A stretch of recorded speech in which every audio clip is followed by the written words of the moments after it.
Welcome back to Old School Sports and our Out of the Park Baseball 26 series Rescue the Rockies.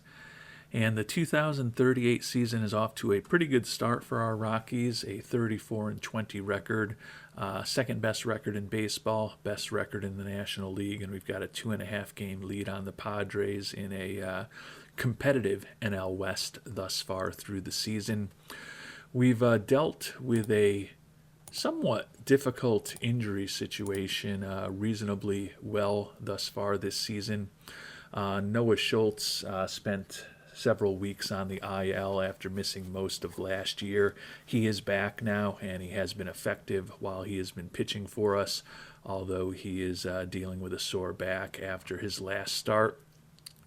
The young pitching prospect Ryan Bull, along with Kikaku Kawakami and Matt Stream, who we picked up in a trade this past offseason, are all hurt and will all miss the entire season. And we're a bit banged up in our star-studded outfield at this point, too. Phil Dingwell is going to miss the entire season with a ruptured Achilles tendon that happened right near the end of spring training. And Kevin Roberts Jr., missed about a month total, so he's been out for about a week and a half with his sprained knee. Hopefully he will recover well from that. He was having another outstanding season for us before, unfortunately, we lost him from the lineup, but we've still been playing decent ball without him. The goal in this episode is to hopefully get Roberts back, not have any significant injuries over the next few weeks that are additional, and try to get this team into a pretty good position as we head to the middle of the year, and we'll be doing our mid-season roster review before we finish up this episode to hopefully start thinking more seriously about what we might need to add to this team as we get closer to the trade deadline, as we are pursuing a sixth straight World Series title this year. And the first half of the month of June has gone pretty well for our Rockies. We completed a sweep against the Dodgers, taking the last 2 games of that 3-game set against them at the beginning of the month. Took 2 out of 3 against Washington at home and 2 out of 3 against San Diego at home. Did lose 2 out of 3 most recently to Miami, although we avoided a sweep. We've got the rest of this upcoming week on the road with 4 in New York at the Mets and then 3 at Arizona, back home against the Mets a week from now, and then we'll have 4 against San Francisco before we finish off the final couple games of the month against the Dodgers again, where we started the month. Updated look at the standings, 3.5 game lead over the Padres at this point, and we now have not just the best record in the NL, but the best record in all of baseball. The closest team to us in the standings is the Marlins, who are only a game behind. Mike Castro has dropped to 3rd in the league in hitting. Anthony Pack Jr. tied for 2nd in steals. Mike Castro is 3rd in batter war. Leo Martinez, 3rd in the league in ERA. Bernie Barrera finally been passed for the lead in wins. He is 2nd, or actually technically 3rd in the league, with 8 wins as we sit here on July 14th. Getting close to hopefully having our good friend Kevin Roberts Jr. back, although his return is unfortunately unknown at this point. But the hope is that it won't linger much longer. Would certainly hope that we get him back before the end of the month. And another good week in the books. We swept the 4-game series on the road in Citi Field against the Mets. Did lose 2 out of 3 on the road against Arizona, but certainly a 5-2 week on the road and a 6-4 road trip overall. Can't complain too much about that. Kevin Roberts Jr. still unknown recovery, as we hopefully will get him back at some point, but we thought it was 2 to 3 weeks at the start of the month. It'll be exactly 3 weeks tomorrow, and still an unknown recovery from that injury for 5 Tools. And it took almost a whole nother week, but Kevin Roberts Jr. finally recovered from that injury. So he's been out for over a month at this point. Maybe let him try to play today or tomorrow in AAA for a rehab assignment, shake off a little bit of rust, and then we will bring him back almost certainly for the home game against the Dodgers on the 29th. And it ended up being another excellent week for our Rockies. Took 2 out of 3 against the Mets at home, and then we swept a 4-game series at home against the Giants. Sorry about that, Peter Hooper. 8-1 victory yesterday, so it's been a very good month of June for our Colorado Rockies. Just 7 losses here in the month. 2 games left against the Dodgers, as I noted. Trent Kaysen had a very big week for us. The infielder hit 700, 7 for 10 with 3 homers and 7 ribbies in limited playing time, but he was very effective when he was in the lineup. Kaysen is a guy who typically only starts for us against left-handed pitching, but he's done a extremely good job this year, facing primarily lefties. As you can see, 311 average and 11 homers in just 103 at-bats. And to make room for Roberts on the roster, who actually hasn't played in a rehab game, unfortunately, even though we had him set up to. Maybe there were off days down in AAA. We're going to send down Tim Metzaros. He was not impressive in his first foray into the majors this year, 10 for 58 for us, so hit just a $172, 20 WRC plus, almost a win below replacement level, struck out 20 times in those 58 at-bats. Still conceivably might see the former 18th round pick at some point over the next couple of years, but likely to be only as a last-ditch effort if we have significant outfield injuries as we did this year. Certainly hasn't done anything to make us think that he's got a big future, given that he didn't make his major league debut until he was 25 years old. That was kind of our thought about him anyways.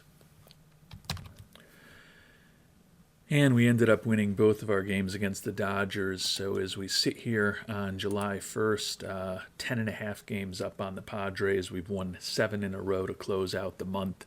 Obviously still have the best record in baseball. The Marlins have dropped to 4.5 games behind us in the standings for the best record in baseball. Castro 3rd in the league in hitting, 3rd in the league in batter war. Anthony Pack still 2nd in the league in steals. Barrera now once again tied for the league lead in wins. Martinez 2nd in the league in ERA and 3rd in pitcher war. Quick look at our team statistics. 20 in 7 months, so 16 wins in April, 18 in May, 20 in June. Team definitely trending in a very good direction. 54 and 27 record, just a win above expectations. Offense, similar to last year, is outstanding. First in runs scored, and you can see first in almost all of the primary offensive categories. The only exceptions being 2nd in walks, 4th in homers, and 7th in strikeouts. Leading the league in steals, leading the league in base running, defensively leading the league in zone rating, and 4th in defensive efficiency. 2nd in the league in runs allowed at this point, but 1st, 2nd, or 3rd in all of the primary pitching categories. So the Rockies squad, despite some injury issues, remains very strong here as we close in on we're actually at the official midway point at 54 and 27. I think that puts us on pace for 108 wins for a 3rd straight year. Let me just check the numbers there. Yeah, that would be pretty crazy if we ended up winning exactly 108 games for 3 consecutive years. Obviously, a lot can change between now and the end of the season. Haven't gotten our mid-season report card from Mr. Monfort yet, but certainly expecting it over the next couple of days. And with a win yesterday to push us to 55 and 27, sweeping that series against the Dodgers and pushing our winning streak to 8, we do now have our mid-season review from Mr. Monfort. Excited by how the team is performing. Still wants us to sign Bob Russell to an extension. Disappointed by our lack of improvement in road games. I guess he thinks we can fix that just by trying harder. Happy with our progress towards our goals, delighted with our overall performance. Can't really say that any of that assessment is shocking, although we're playing almost 600 ball on the road at 25-17. Not exactly sure what he expects us to do on the road, but apparently it is not acceptable to Mr. Monfort with that winning percentage of close to 600 on the road. He needs more from us, and he thinks that we can execute on that goal if we just try a little harder. So before we finish up this episode, and likely what we're going to spend most of our time on in this episode is our mid-season roster review now that we've gotten our evaluation from Mr. Monfort. Saw yesterday that the stats were pretty strong overall across the pitching, the hitting, the running, and the defense. So not expecting that there's going to be any dramatic changes that we need to make, but still good to check in on how everyone has performed. Talked about Leo Martinez already, as always, near the top of the leaderboard in categories such as ERA and pitcher WAR. 9-2 record with a 1.84 ERA, a sub-1 WHIP, and close to 3 WAR for the 3-time Cy Young Award winner. Certainly don't need to improve our number one starter is all. Bob Russell mentioned that ownership wants us to sign him to an extension. He is still going to be arbitration eligible next year, so don't necessarily need to get too aggressive with that. 5-6 record this year after leading the National League with 16 wins a year ago. ERA is ballooned by over a run to 4.68 and a 1.6 WAR midway through the season. So having a good solid season, but not quite as dominant as he was a year ago. Look at what he's thinking of for a 6-year contract, $111 million, so a little less than $20 million a year for Russell. Might not be a horrible value, but given that we still have control of him next year, don't think we need to jump at things. Bernie Barrera, 10-2 record this year with a 3.43 ERA, 1.4 WAR, so honestly a lower WAR than Russell, despite the fact that he's got twice as many victories. Has walked 33 batters this year in 86 2/3 innings pitched, but overall has been a pretty effective pitcher for us. Another guy who after next season could be a free agent.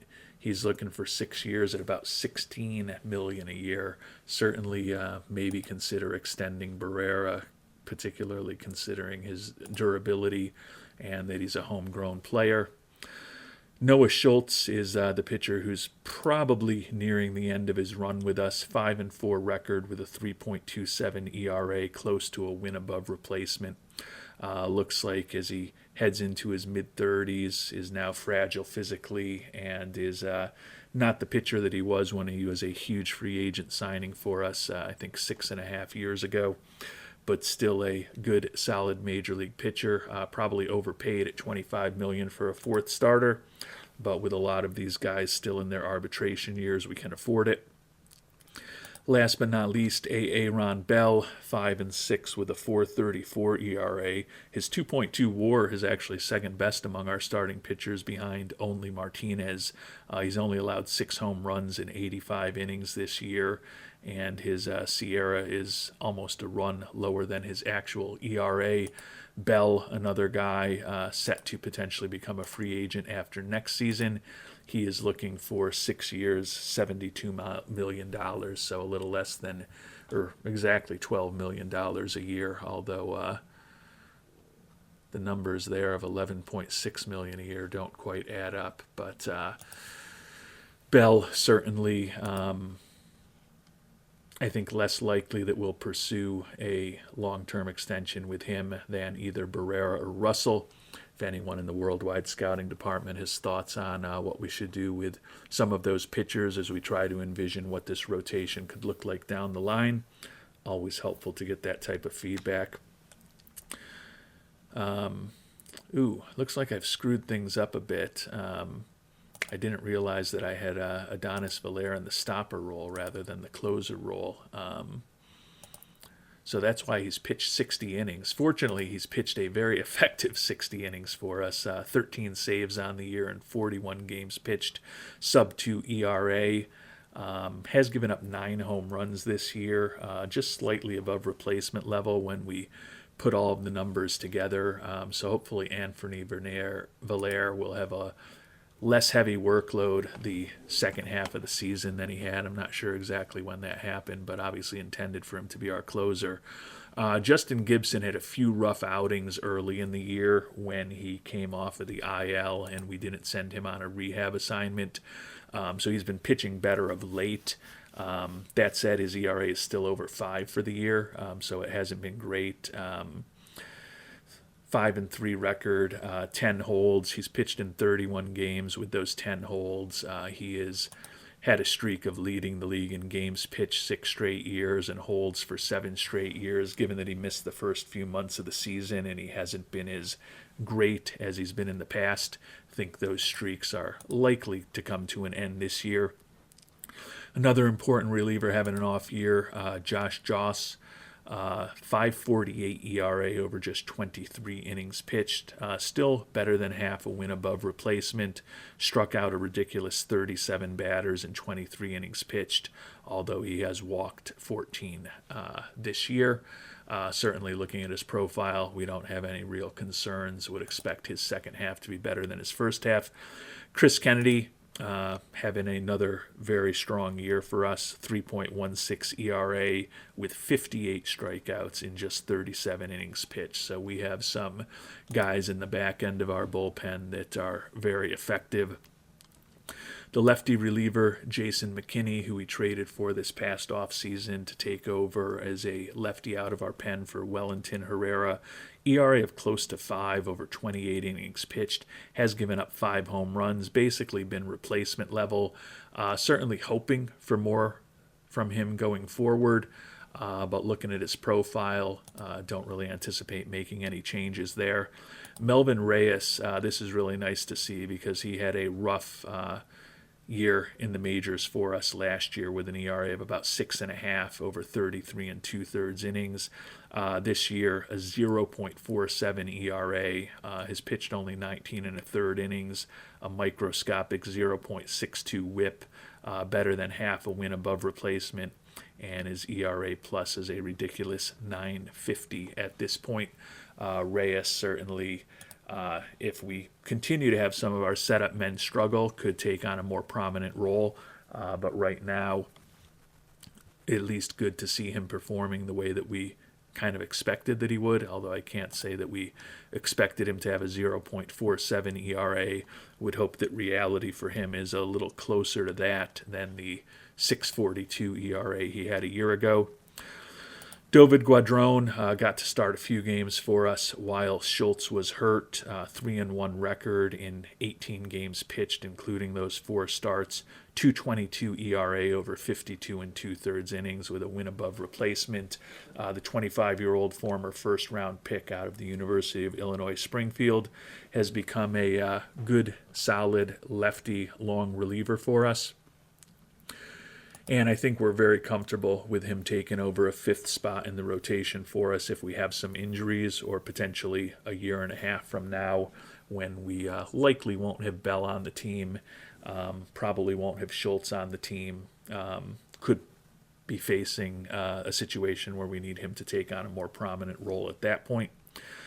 Jesse Hoffmeister, another guy who could have a more prominent role in the future with that 70 stamina, has been a very effective long and middle reliever for us this year. 50 strikeouts in 34 2/3 innings pitched while making his major league debut. The number 46 prospect in baseball does not appear to be someone who is going to be heading down to the minors anytime soon. Turning to our position players, and based on the feedback we shared as far as how our offense was performing, you're probably not going to be surprised to see a lot of very hot players in our lineup. Former starting catcher for us, Mike Girard, who missed most of the last couple seasons with injuries, is now in a platoon. He's on the less important side of the platoon, playing primarily against left-handed pitching for us. But Girard has been very effective in 81 at-bats this year, hitting .309 with 7 homers and 23 ribbies, WAR of over 1.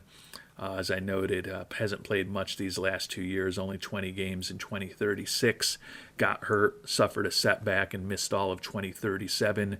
So good to see him in the lineup. The former first-round pick certainly doesn't look like a superstar anymore, or a superstar prospect anymore. But the defense is still outstanding, and when we look at his ratings, he is very effective against left-handed pitching. Taking a look at his splits for this year, a ridiculous .447 average with 7 home runs in 38 at-bats against left-handed pitching, only hitting a .186 in 43 at-bats against righties. So hopefully we haven't faced too many lefties this season, but wouldn't be the worst thing in the world if we can get him some more at-bats against lefties over the second half of the year, given how well he's been performing. J.D. Lee is our primary catcher against right-handed pitching. Not having the season he did a year ago. Honestly, this season that he's having this year is more kind of what we anticipated from him, given his profile. Hitting .261, does have 20 extra base hits, 14 doubles, and 6 homers, 90 WRC plus, and about a win and a half above replacement at the midway point of the season. Good, solid defensive catcher, and like Mr. Girard, he does have reasonably significant lefty-righty splits, which is why these two are in a platoon. Barring injury, certainly don't anticipate us needing to do anything significant behind the plate. Ryan Stone, first baseman, former first-round pick, long-time player for us. .264 average with 9 homers and 46 ribbies. He's basically been a league average offensive player this year. He's about to turn 32, only a 1.1 WAR this year. Looking at his contract, he is heading into those team option years that we put at the end of the long deal we signed him to when he was very unproven. He's definitely outplayed that contract for us in aggregate, but you can see the trend for Mr. Stone is not particularly positive. He's another guy with very extreme lefty and righty splits. At this point, he's kind of a average-ish offensive player against righties, although he does still have that excellent gap power and good speed. Does have 16 doubles and 2 triples to go with the 9 home runs. But Stone, who has been a member of all 6 of our World Series championship squads, could be heading towards the end of his career in Colorado, unfortunately. Last year's National League Rookie of the Year, Johnny Castillo, having a very strong sophomore season, .270 average, 18 homers, 59 ribbies, 2.4 WAR on the year for our second baseman. No sophomore slump thus far for Mr. Castillo. Trent Kaysen has been extremely effective, playing primarily against left-handed pitching. Another guy with very dramatic splits. It seems like we've got a fair amount of those players on this team right now. Hitting .311 with the 11 home runs and 28 ribbies and 103 at-bats. OPS of over 1,000. Certainly a versatile defensive player with a good solid bat, particularly against left-handed pitching. Dervy Mahez, former first-round pick, has become a platoon shortstop for us this year, hitting just .237 in 131 at-bats. Does have 18 extra base hits, and he's 6 of 7 stealing bases. So when you add it all up, he's still put up a 118 WRC plus for us and a WAR of 1.5. If we had to play him every day at shortstop, we could, but he has been platooning with Elian Pena there for most of the year. Jarrett Woods, the 26-year-old, has become a everyday player for us this year, hitting just .241, does have 9 home runs and 245 at-bats. A respectable defensive player, putting up a 92 WRC plus as a rookie, 0.4 WAR. Woods is certainly a guy, is a switch hitter that we wanted to see what he could do. But given that he was 26 years old before he was making his major league debut, don't necessarily view him as a pivotal part of our future. But for the near to medium term, he is a versatile player who is very inexpensive and certainly holding his own at the major league level thus far. Shortstop Elian Pena, day-to-day with shoulder tendonitis, and he's been fighting that for a while at this point. Hitting .234 and 244 at-bats, only a 61 WRC plus, about half a win above replacement. Very good defensive player, very good on the base paths with 14 steals and 17 attempts. The bat certainly not special. He's set to make $11 million again next year. For the time being, he's our starter against right-handed pitching at shortstop, but could certainly see a scenario where the likes of Kaysen and or Mahez get more playing time against righties as the season moves along, and perhaps even in the postseason as well. And last but certainly not least, we will take a look at our outfielders. Designated hitter Ted Miller, likely in his final year with us. The batting average has dropped to .232 this year, but he does have 17 homers and 46 ribbies. Basically a league average player according to his WRC plus, slightly above replacement level. He opted into a qualifying offer that we made to him, set to hit free agency, and still looking for $22.5 million over 7 years. So tend to think we'll probably be moving on from Miller after this season. Chris Roy has gotten to spend the entire year in the majors with that injury that Phil Dingwell suffered. In the lineup as a starter against left-handed pitching, and then he'll be in the lineup occasionally against right-handed pitching when somebody needs a break. Hitting just a .199 with only one home run and 146 at-bats. That 50 WRC plus is ugly, almost a win below replacement level at this point. Certainly hasn't carried his end of the bargain with his performance thus far this year. Center fielder Anthony Pack Jr. Is a left-handed hitter who plays for us against right-handed pitching, having a big year, .294 average, 10 doubles, 5 triples, and 8 home runs. He's also stolen 24 bases, which, as we talked about, second in the National League. 124 WRC plus and a 3 WAR, given he still has very good range in the outfield. Certainly don't anticipate Pack losing his job as our center fielder against righties anytime soon. And then probably our two best offensive players are the last two that we're going to talk about. Right fielder Mike Castro, former first-round pick out of southeastern Louisiana, had a monster rookie year for us a year ago, although he did not win Rookie of the Year thanks to having his teammate Mr. Castillo lead the league in home runs. But he is putting up a fantastic sophomore season, hitting .341, 30 doubles, 5 triples, and 8 home runs, scored 54 runs. He led the league as a rookie in at-bats, runs, and hits, and certainly looks like he's going to be in the battle to contend to lead the league in all of those categories again this year. He's stolen 17 bases for us, 167 WRC plus with a 4.2 WAR. We didn't get an opportunity for a prospect promotion incentive pick from Castro a year ago when Castillo beat him out for Rookie of the Year, but he is still eligible. And it's not inconceivable that he could be finishing at or near the top of the MVP voting this year. So we might get a prospect promotion incentive pick out of Mr. Castro eventually anyways. Kevin Roberts Jr., of course, just back from the IL, .275 average, 13 homers, 36 ribbies, 14 steals, 176 WRC plus, and a 2.5 WAR. So he hasn't played particularly well since he came back. 2 for 12 with a double in his first 3 games back from that injury where he missed almost a month and a half. But now that we have him in the middle of the lineup, expecting another big season from our cleanup hitter.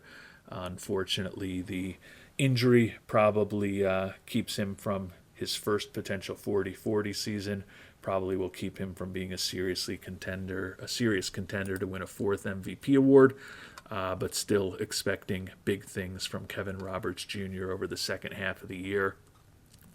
Certainly could argue that maybe we could look to add a higher quality outfielder than Roy into the mix.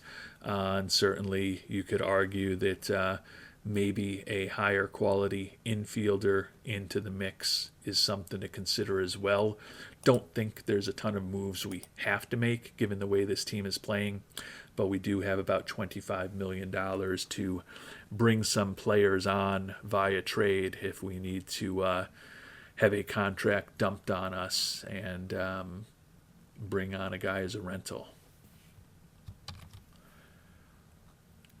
And before we finish up the episode, we talked a lot about our pitchers and our hitters and some of the contract situations we're dealing with and some of the areas where we may be looking to add help. So probably not the worst thing to see how the top 10 prospects in our system are performing here midway through the year. Carlos Bear Barrel Davila hitting .259 in Double-A for us. Similar overall performance offensively to what he did a year ago, so he hasn't really excelled. That said, he is only 21 years old and is handling Double-A fine. Certainly would expect that Bear Barrel Davila will be in Triple-A before the end of the year, given some of the longer-term uncertainty we have with some of our infielders and his potentially excellent defense with a bat that we think could still be pretty interesting if he reaches his full potential. Would expect that Davila is competing for a spot on the 26-man roster coming out of spring training next year, and certainly could be a September call-up this year. Nils Mensch, given the upgrade and the patch in OOTP from, I guess, a couple months ago at this point that really caused some havoc in the lower levels of the minor league, having a ridiculous season, hitting over 500 with 17 home runs and 121 ribbies in just 44 games. For whatever reason, none of the other minor league organizations can compete with us at the lower levels. Number 32 prospect in baseball will likely be promoted up to Single-A before the end of the year.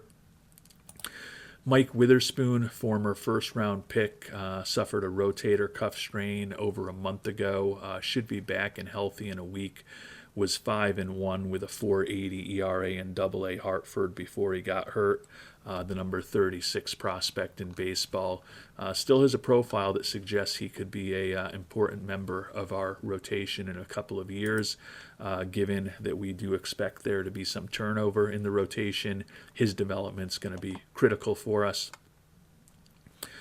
Eric Schweitzer, a guy that we picked up when we traded Drew Romo away.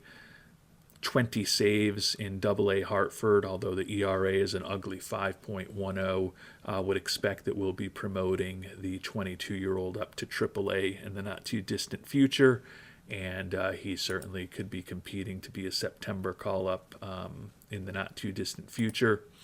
Last year's IAFA signing, Gustavo Esqueda, Silent Jake, making his debut in the DSL for us this year, hitting .303 in his first 89 professional at-bats. Certainly continue to have good expectations for Mr. Esqueda. Carlos Sotelo, the number 63 prospect in baseball, former IAFA signing from 2035, 2-0 with a 4.46 ERA as a 20-year-old in A-ball this year. He has had some injury issues over the years, not the greatest personality in the world, and at this point looks like he could be a usable back of the rotation type of starter if all works out well, rather than the ace that we hoped he might be when we originally signed him. Shortstop Alex Gamez, our second-round pick in 2036, our final top 100 prospect. He's another guy who's hitting over 500 in rookie ball, which is just absolutely ridiculous. he'll be 21 years old soon. Would certainly expect that when the ACL season ends in just a week or two, as we get through the draft, that we will be promoting him up to A-ball. Steve Guillory, a guy who we picked in the third round a year ago, 7-0 with a 2.93 ERA and rookie ball for us. Still holding out hope that Mr. Guillory could be a solid pitcher for us in a few years. Our last two top 10 prospects in the organization also ranked among the top 200 overall. Pitcher Orlando Preziato, scouting discovery in 2036, is 3-0 with a 2.84 ERA in the early goings of the DSL season for us. Looks like he could be a back of the rotation starter if all goes well with his development. And then Evan Kluver, first round pick out of San Diego in 2036, another guy who looks best case scenario as kind of a back of the rotation starter. 3-8 with an ugly ERA of close to 7 in AAA. He did make his major league debut last year for us. Would certainly expect that he would be a September call-up, and if we do have some significant injury issues, he could be up with the big club before then. Unfortunately, Kluver looks like a guy who's a fourth or fifth starter or a long reliever for us in most scenarios. Don't necessarily think that he's going to be a big-time impact player for us down the line, unfortunately. But that said, still feeling really good about where this team is and how we're positioned at the midway point of the season.